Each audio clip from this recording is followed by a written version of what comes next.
Hi guys, ito ang ano natin, ulamin natin guys, na sabaw na isda guys.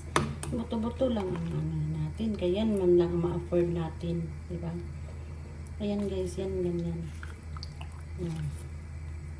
Okay, sabaw tayo. Yan lang pinakasimple na ulam natin para hindi iwas gastos guys. At lagyan natin siya ng malunggay.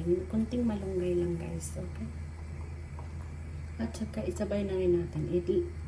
I-ano na rin natin ito. Okay. Sabay natin. Bulaklak ng malunggay. Ayan na guys. Kumukulo na. Ang ano natin is kamatis, tanglad at saka sibuyas. Ayan lang guys. Wow. Masarap na. Wala pa'y malunggay guys. Sibuyas na dahonan guys. Okay.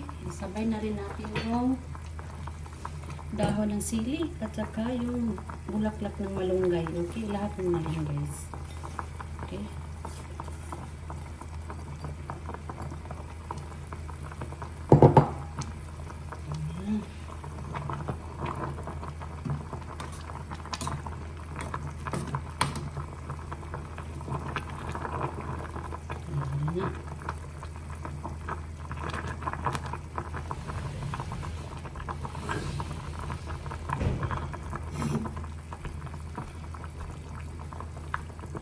Ayan guys, tapos naluto na to guys. At ano tayo? Yan lang guys. Ka-easy ang gawa ng lauoy. Okay?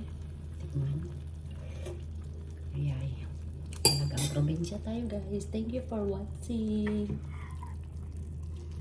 Ayan.